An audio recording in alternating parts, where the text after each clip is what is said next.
কোনো এক বাদশা ছিলেন এমন, তার দরবারে অনেক ধরনের কর্মচারী ছিল। এর মধ্যে একটা ছিল খুব কালো বাদী। বাদশার খুব পছন্দের বাদী ছিল ওই কালো বাদীটা। মহলে এই বিষয়টা নিয়ে আলোচনা সমালোচনা শুরু হইল। বাদশার রুচিবোধ বলতে কিছু নাই। এত সুন্দর সুন্দরীরা থাকতে এই কালোবাদীর খেদমত উনি শুধু গ্রহণ করে।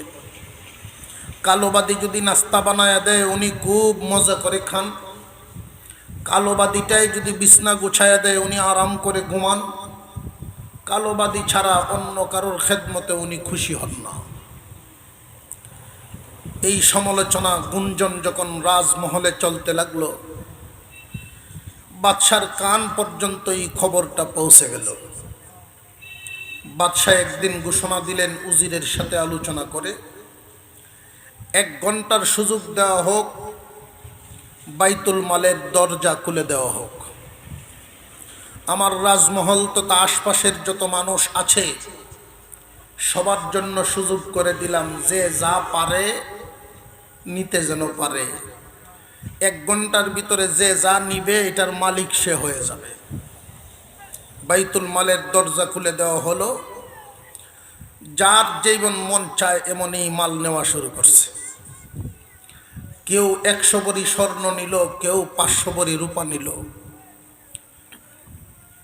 কেউ রাজমহলের ভিতরে ডুইকা মনে মনে ভাবতেছেন জীবনে আছে কি আর যাইবই কি, সুযোগ যেহেতু পাইছি বাদশার বিছনা তার একটু শুয়ে ঘুমাইয়াই লই। কেউ গিয়ে বাদশার বিছানার মধ্যে ঘুম দিছে। এই অবস্থার মধ্যে প্রত্যেকেই ব্যস্ত মাল সংগ্রহ করতে, কিন্তু কালোবাদীটা যে জায়গায় দাঁড়ানো ছিল সেখানেই দাঁড়ায় আছে। অন্যান্য গোলামবাদীরা এটা নিয়েও আলোচনা শুরু করছে। এত শুধু কালা না, দেখা যায় ব্যাককল, কিচ্ছু বুঝে না। এমন একটা সুযোগ কি কেউ হাতছাড়া করে? অবশেষে 1 ঘন্টা সময় শেষ হয়ে গেল। বাদশাহ এবার উজিরকে বললেন, কে কি মাল নিল জিজ্ঞাসা করো। জিজ্ঞাসা যখন শুরু হইল, কেউ বলতেছেন 100 ভরি স্বর্ণের মালিক হইছি, কেউ বলেন 500 ভরি রূপার মালিক হইছি, কেউ বলেন আমি ওই বিছনার মালিক হইছি, কেউ বলেন আমি ওই জিনিসের মালিক হইছি। অবশেষে কালোবাদীকে জিজ্ঞাসা করা হইল, তুমি কি নিছ? তুমি তো জায়গায় দাঁড়ায় রইলা। কালোবাদীটায় বলেন, আমি তো যার দরকার তারই নিছি। যেই জিনিস নিলে আমি সবচেয়ে বেশি লাভবান হব সেটাই আমি পাইছি। বাদশার চেয়ারের কোণার মধ্যে দইরা বাদশারা যে বাতাস দিতেছিল, ওই চেয়ারের কোণাটা তার ধরা আছে।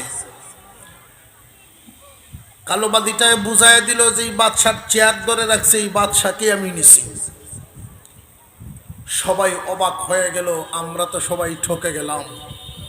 প্রকৃতপক্ষে এই কালোবাদীটাই জিতে গেল। বাদশা যার, বাদশাহীও তার।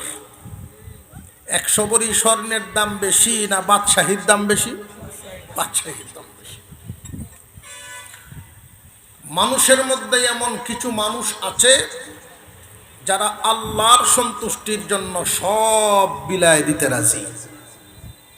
একদিকে আল্লাহর সন্তুষ্টি, আরেকদিকে রাখা আছে দুনিয়ার টাকা পয়সা সম্পদ, মান মর্যাদা ইজ্জত পদ পদবী সকল কিছুই একদিকে, আল্লাহর সন্তুষ্টিটা একদিকে।